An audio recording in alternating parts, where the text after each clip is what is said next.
On va se demander ce qu'est le numérique et ce qu'est un service numérique. La première chose, c'est que c'est quelque chose, comme le nom l'indique, qui rend service, qui sert un acte métier. Et n'oublions pas que derrière toutes ces technologies, on vient avant tout servir un acte métier et un acte de travail. Exemple, prendre un rendez-vous en ligne, ce qui se fait communément aujourd'hui, éditer une facture, etc. Derrière cet acte métier, on a souvent une couche applicative, un logiciel, un site web, un service numérique au sens large, qui en soi ne pollue pas parce qu'il n'a pas d'existence matérielle.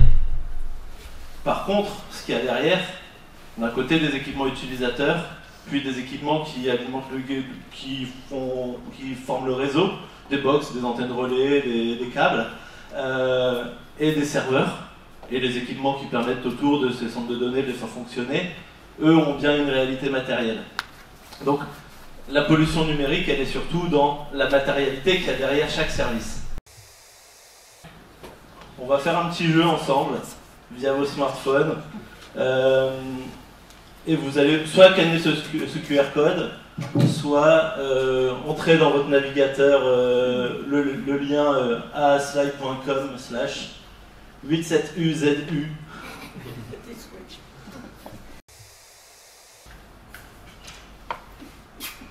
Est-ce qu'il y en a qui ont des difficultés à se connecter? Il y a un Wi-Fi Talent Garden Guest qui permet d'avoir une connexion un peu plus stable. On perd un petit peu de temps, j'en ai conscience, mais je laisse volontairement l'expérience se faire et le temps se perdre un peu. On a une première question dans un quiz. Celui qui répond le plus vite gagne plus de points. Quelle part de l'empreinte environnementale de l'humanité le numérique représente-t-il? 2, 4 ou 6%. 4% de l'empreinte environnementale de l'humanité qui est représentée par le numérique. Qu'est-ce qu'on appelle empreinte environnementale? C'est déjà une première question. C'est une somme de différents impacts environnementaux, de différentes externalités environnementales telles qu'on les appelle dans l'EFC. De la consommation d'énergie primaire, des émissions de gaz à effet de serre, de la consommation d'eau, de la contribution à l'épuisement des ressources non renouvelables. Derrière 4% de l'empreinte de l'humanité en consommation d'énergie primaire, on a 4% de la consommation de l'énergie primaire de l'humanité qui est dédiée au numérique. On a presque 4% des émissions mondiales de gaz à effet de serre qui sont dédiées au numérique. Une part infime de la consommation d'eau mondiale parce que c'est très difficile à quantifier à l'échelle mondiale. Par contre, on est à 3% de la consommation de la France en eau qui est dédiée au numérique. Puis, à l'échelle mondiale, l'étude sur laquelle je m'appuie n'avait pas quantifié la consommation de ressources non renouvelables. On a l'équivalent de 4 milliards de tonnes de terre pour fabriquer le numérique français.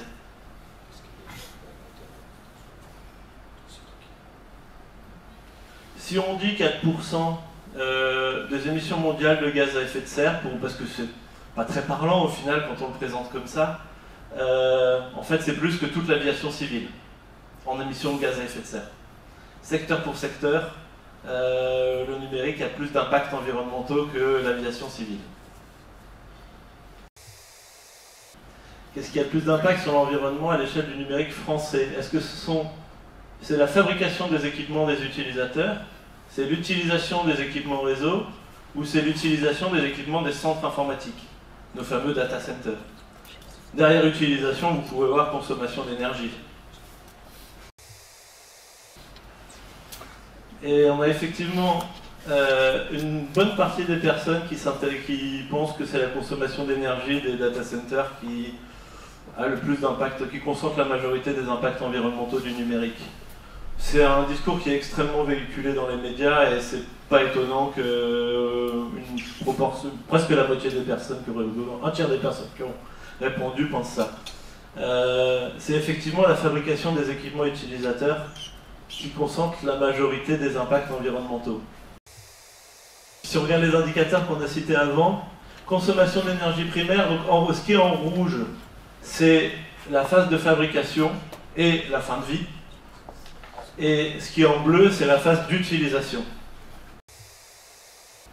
En gros, ce qui pollue dans le numérique, c'est fabriquer nos équipements. Et c'est pas tant c'est pas tant les utiliser et la consommation d'énergie qui est associée. Pourquoi ? Parce qu'en fait, en France, pour un serveur, on a 1000 équipements utilisateurs.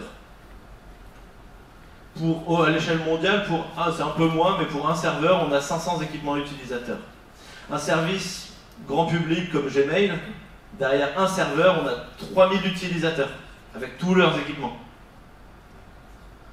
Donc il y a une proportion d'équipements utilisateurs et de matière, c'est ce que je disais en introduction aussi, ne pollue que ce qui a une existence matérielle, n'a d'externalité environnementale que la matière qui permet de rendre le service numérique.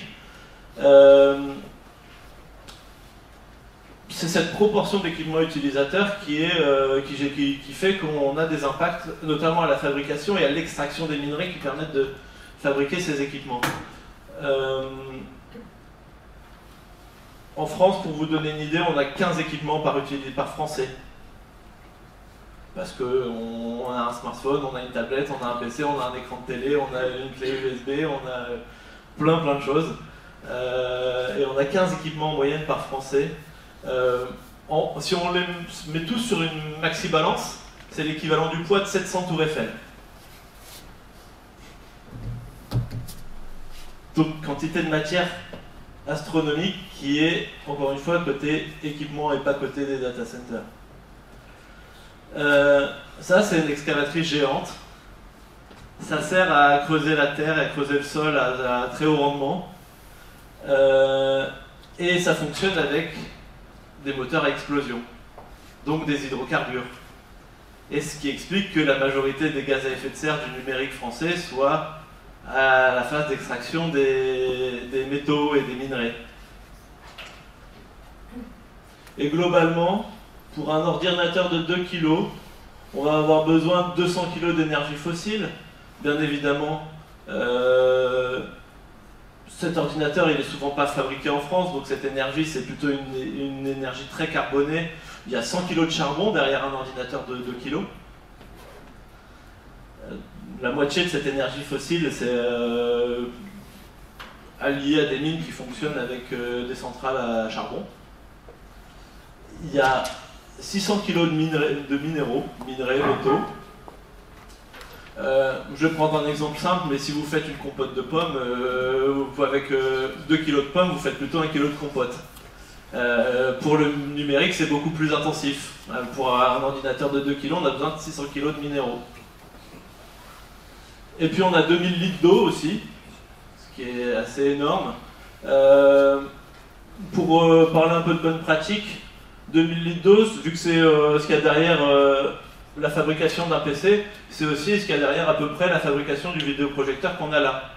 Or, dans toutes les salles de réunion d'entreprise, ou la majorité aujourd'hui, on a des écrans de télé HD qui représentent qui ont à peu près un impact de 16 000 litres d'eau, juste sur la partie contribution au stress hydrique.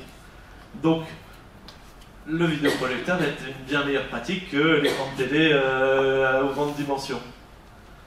Puis 20 kg de produits chimiques aussi qui vont aussi un peu polluer les cours d'eau, il m'a aussi manqué plus que ça, acidifier le sol, etc. Il n'y a pas d'expérience à grande échelle, il y a des expériences dans des contextes donnés, mais il y a plusieurs apiculteurs qui se sont rendus compte que quand il y a une antenne relais à moins de 3 km de la ruche, on a un taux de retour des abeilles qui est à peu près divisé par 2. Or, normalement, pour ceux qui ne savent pas, je le dis, notre société repose quand même beaucoup sur les abeilles et nos capacités agricoles et nos capacités à nous alimenter reposent beaucoup sur les insectes pollinisateurs. Travail d'enfant et donc la majorité, les impacts sociaux les plus graves sont encore une fois la fabrication des équipements des utilisateurs.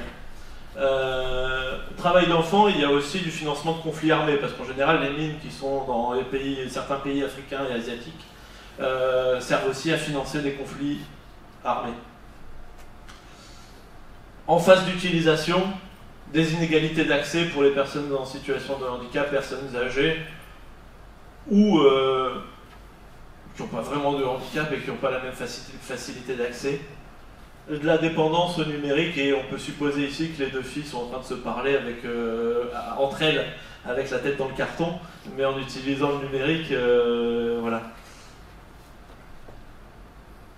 Une petite dernière question. En général, quelle est la part de fonctionnalité, avec un S, peu ou pas utilisée dans un service numérique? Donc la part d'inutile dans ce qu'on nous propose dans les services numériques, est-ce que c'est 30% d'inutile, 50% d'inutile ou 70% d'inutile? C'est des études à l'échelle mondiale hein, pour cette question. On a effectivement 70% d'inutile. On va prendre une petite image pour décrire le numérique tel qu'il est aujourd'hui.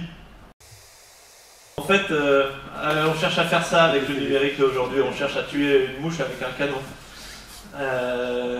La tapette à mouche suffisait bien, et entre nous, elle a bien moins d'impacts environnementaux. Elle est aussi beaucoup plus facile à manipuler. Et ça fait le lien avec nos questions du travail, parce que entre tirer un coup de canon ou taper avec une tapette à mouche, il y a quand même bien moins de compétences nécessaires et c'est quand même beaucoup plus facile à faire. Et c'est un petit peu moins consommateur de temps aussi. Je pense que vous avez déjà tous été un peu irrités devant vos services numériques. On est tous d'accord que le matériel, en capacité, en puissance, nos PC sont de plus en plus puissants, nos smartphones sont de plus en plus puissants. Pourquoi alors ils ont une durée de vie qui est de plus en plus courte? En réalité, parce que les logiciels sont de plus en plus consommateurs de ressources. En fait, on a eu ensemble là, on a mis un peu plus de 10 minutes à faire ce quiz d'ailleurs, c'est pour 10 minutes. Là, on a consommé les ressources via ce service numérique du quiz en ligne qui sont nécessaires pour fabriquer l'équivalent de 3 vélos. On a fait l'équivalent de 2 km en voiture en gaz à effet de serre, en émissions de gaz à effet de serre, et on a consommé l'énergie qui est nécessaire pour alimenter 4 ampoules de 25 watts pendant 8 heures, donc, pendant une journée de travail. C'est juste pour prendre un petit peu de recul et être conscient de ce service numérique qu'on vient d'utiliser, là, le quiz en ligne, quels sont ses impacts, et c'est un peu fait exprès, mais en réalité on aurait sans doute été beaucoup plus efficace en termes d'accessibilité, en termes d'externalité environnementale, si on avait fait un quiz à main levée. Alors excusez-moi. Je ne me suis pas présenté dans mon rôle professionnel. IT On Us, c'est un écosystème coopératif. On a une vision qui est d'accompagner tout type d'organisation dans sa transformation numérique, mais de manière sobre, éthique et utile, dans une logique de performance servicielle. On a 3 missions. La première, réduire les externalités négatives du numérique, qu'elles soient sociales, environnementales ou économiques. Ça passe par des métiers de sensibilisation, de formation, d'accompagnement au diagnostic et d'accompagnement à la mise en œuvre des bonnes pratiques. On a une deuxième mission qui est de comment on soutient grâce au numérique, parce que c'est quand même un outil assez puissant, les projets qui ont une portée environnementale ou sociale. Et on a une dernière mission qui est d'accompagner les acteurs du numérique dans leur trajectoire EFC. Et donc comment on crée des nouveaux modèles économiques qui sortent de la logique de volume. En soi, le problème de cette logique de volume, c'est que quel est l'intérêt aujourd'hui d'une entreprise du numérique, notamment quand on fait des services et qu'on doit numériser à la demande les entreprises de nos clients, ben c'est de vendre un maximum de jours hommes et donc de vendre un maximum de fonctionnalités. Or, on s'est dit ensemble que ça avait une conséquence sur la durée de vie du matériel.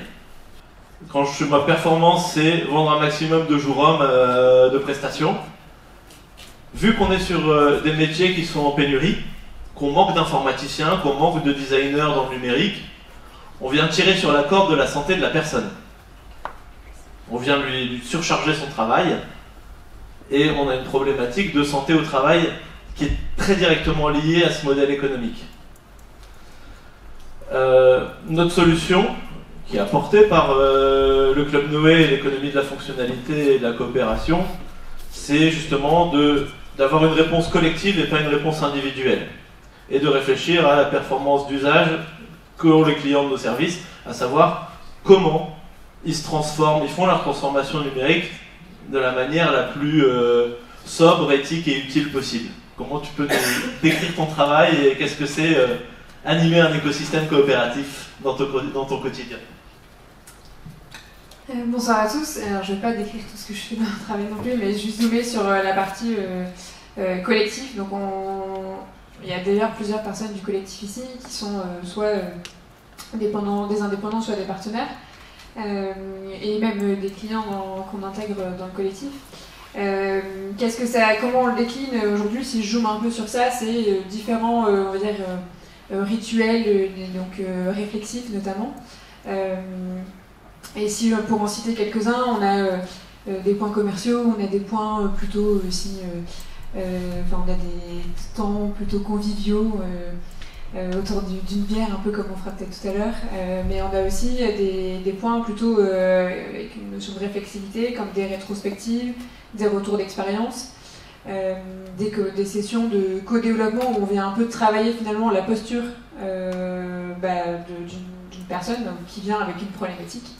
Une des problématiques qu'on avait, c'était comment est-ce qu'on arrive à faire une sensibilisation, par exemple, sans créer trop d'anxiété, parce que par exemple tout à l'heure, Anthony, vous avez fait une sensibilisation qui peut créer un peu d'anxiété. Parfois, donc là on n'a fait que 3 questions, mais quand on fait ça pendant une demi-heure, voilà, donc c'est des réflexions qui nous poussent à réfléchir à comment est-ce qu'on s'améliore.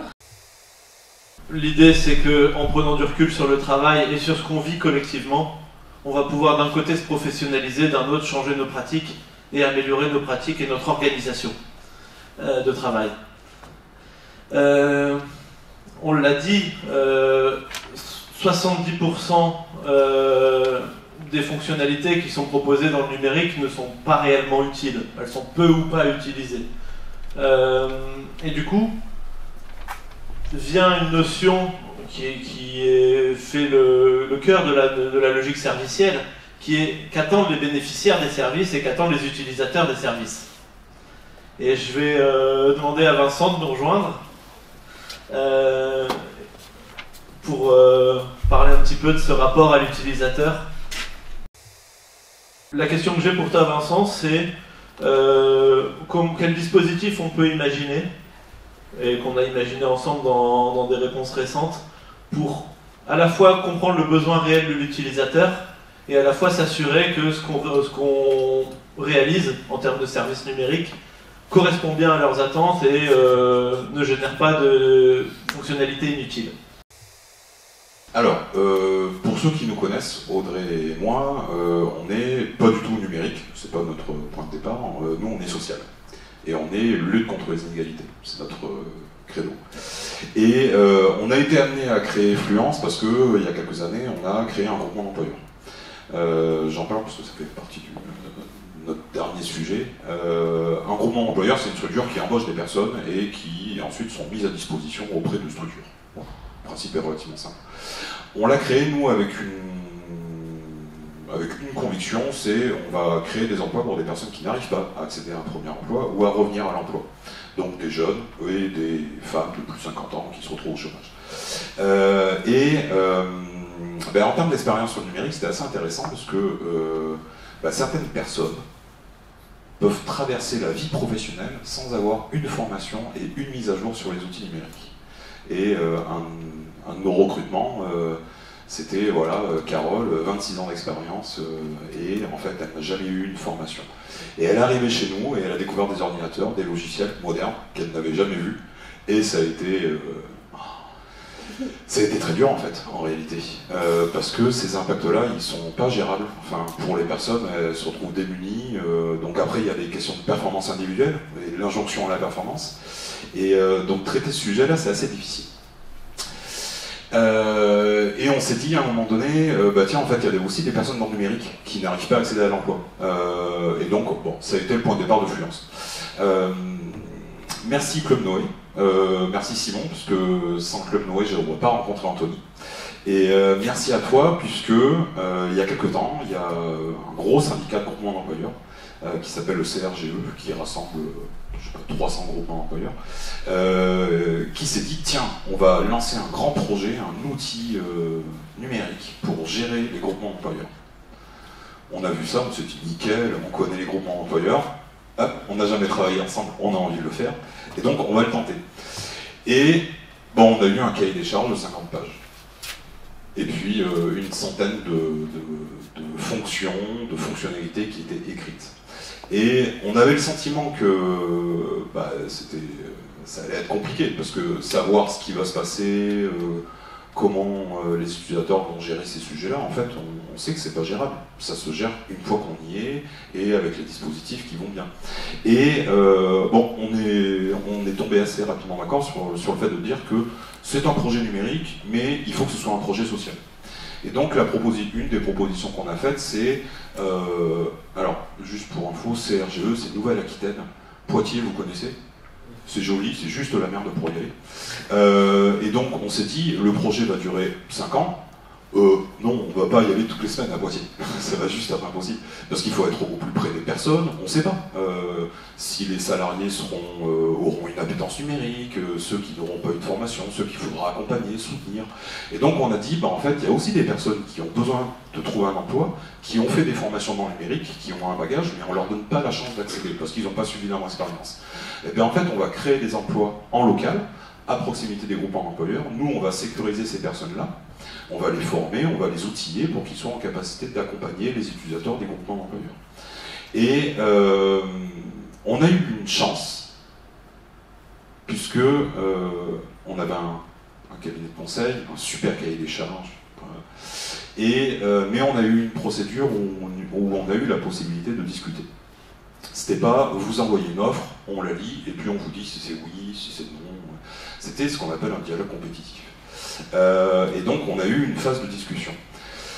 Ce n'est qu'à la dernière discussion que le client et le prestataire a compris ce que l'on voulait faire. Le fait que non, on n'avait pas les réponses. Déjà, on n'avait pas de solution. On ne venait pas avec un truc où l'utilisateur allait, où les structures allaient payer à l'utilisateur. On n'avait pas de solution, donc on allait la construire avec eux. Et en même temps, même si on a la solution, on ne sait pas ce qui va se passer. Donc, on va s'appuyer sur ces relais locaux qui vont être en proximité et on va travailler sur des dispositifs qui permettront d'intégrer l'ensemble. Des impacts que l'on ne maîtrise pas, qui vont être subis, qui vont être induits et qu'on doit prendre en compte. Et finalement, c'est ça notre travail. Donc, j'arrive à la fin de l'histoire, on remet l'offre demain. On est à la dernière étape du dialogue compétitif, on remet l'offre demain. Mais c'est la première fois que je rencontrais un consultant qui, en pleine visio, à un moment, a levé la tête, il a ouvert les yeux, il a fait « Ah, mais en fait, votre proposition, elle est géniale. C'est la première fois dans toute ma carrière que j'entends. » Alors que c'est une personne qui gère du projet informatique depuis 15 ans. Donc, c'est assez marrant. Maintenant, le plus gros du travail sera devant, parce que dans le développement de la solution, si on gagne le projet, il va aussi falloir qu'on puisse intégrer cette notion de subsidiarité et de prise en compte du réel, quoi. Parce que une organisation du travail, on passe notre temps à tricoter et détricoter. Enfin, on teste, on essaye de voir ce qui se passe, comment les personnes réagissent, qu'elles comprennent. Dans le numérique, ça a l'air moins facile de tricoter, de détricoter. Et donc le gros sujet, ça va être aussi de le travailler en interne. Notre modèle économique, aujourd'hui, on attend, on travaille, et puis après on devise. Donc du coup, on passe tout un temps dans le flou. Notre client, il ne sait pas encore ce qu'il va avoir. Nous, on ne sait pas ce qu'on va devoir mobiliser comme ressources pour atteindre l'objectif qu'on s'est fixé ensemble. Et si on ne s'est pas posé la question de l'usage au préalable, on risque de partir pas dans la bonne direction, et puis du coup d'avoir une différence entre les attentes et ce qu'on a produit. Et donc ça, c'est vraiment la clé, de se poser cette question de l'usage. Et du coup, l'impact derrière, c'est qu'on a développé que ce qui était nécessaire, c'est que le client est content, puisque du coup, voilà, on a été à la cible, et puis on fait ça sur du court terme, c'est-à-dire tous les mois. Est-ce qu'on est toujours bien aligné sur ce qu'on cherche à faire? Donc on a complètement renversé notre modèle économique grâce à ça, et les impacts positifs sur ce que tu décrivais tout à l'heure, sur le fait de développer le strict nécessaire, et donc de faire attention, par exemple parce qu'un logiciel ne consomme pas trop, parce qu'il n'a pas trop de features, parce qu'il n'a pas trop de choses inutiles. Voilà, l'impact positif est direct. Dans ton travail à toi, comment tu as fait, et qu'est-ce que ça veut dire d'arrêter de vendre une marchandise qui était soit un site internet, soit un outil, et qui de vendre un accompagnement? C'est sûr que du coup, le client qui s'attend à avoir un outil, quand il vient nous voir, des fois avec un cahier des charges, a un peu de mal à comprendre ce qu'on est en train de lui proposer. Donc il faut faire beaucoup de pédagogie, montrer beaucoup de transparence, dire qu'on doit être droit dans nos bottes. Si à un moment donné je veux qu'il accepte ce mode de coopération, à la fin du mois, pour qu'il valide mon devis en facture, j'ai intérêt à être sûr de ce que je suis en train de faire avec lui. Donc ça veut dire beaucoup de coopération, beaucoup de transparence, ça veut dire que ça demande de travailler beaucoup avec lui, à ce qu'il se livre aussi.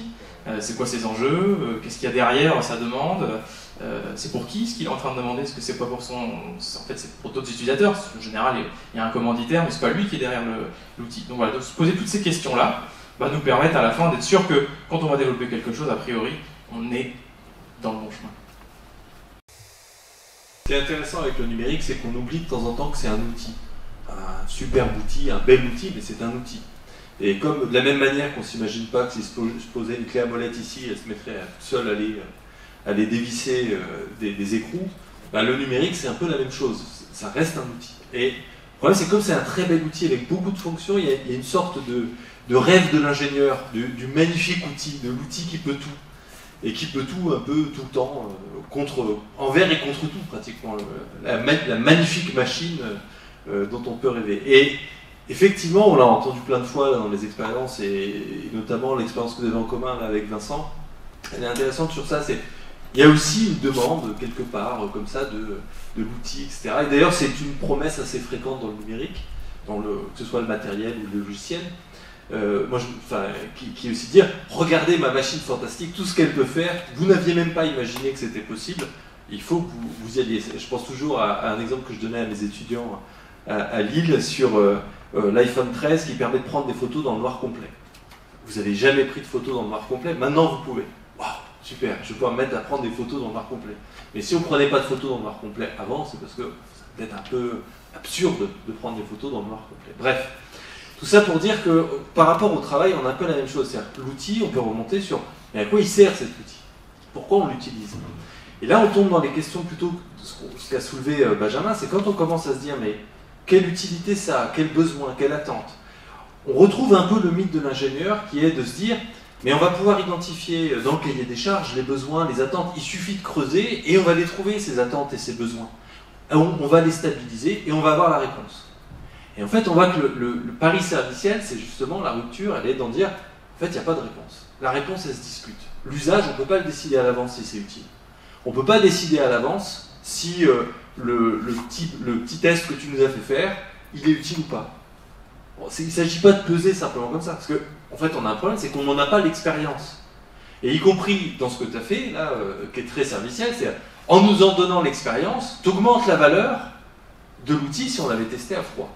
C'est-à-dire que ce n'est pas toute chose égale par ailleurs, le vote à main levée et l'outil, qu'il aurait fallu réduire, saucissonner l'usage, les fonctions utiles. Et vous voyez, c'est ça la grosse difficulté quand on rentre en fait, dans les questions du travail d'un point de vue serviciel, quand on prend au sérieux ce que c'est le réel, ce que c'est aussi la dimension délibérative, ce que c'est le sens du travail. Quand on fait des choses, on ne fait pas des choses, on pourrait dire de manière mécanique, on y met de nous, on appelle ça de la subjectivité dans le travail, c'est-à-dire que aussi, on investit de sens ce qu'on est en train de faire. Il y a peut-être des gens pour qui le test, c'était gadget, ils n'ont pas vu, mais c'est leur propre subjectivité. Et puis d'autres qui, au contraire, trouvent ça vachement bien, et sans l'explication que tu y mets, sans ce que tu y mets après, on n'arrive pas à délibérer finalement de la valeur. Et si on n'a pas l'expérience, on n'arrive pas à savoir si ça valait le coup ou pas. Et donc, on a toujours cette question, c'est là où on parle d'un besoin de tenir cette question du travail réel. Et c'est pas un réel qu'on va épuiser. Il est inépuisable, en fait, le travail réel. Et ça résiste beaucoup à une vision très ingénieure qui tend à essayer de stabiliser et finalement qui n'aime pas beaucoup toutes ces aspérités.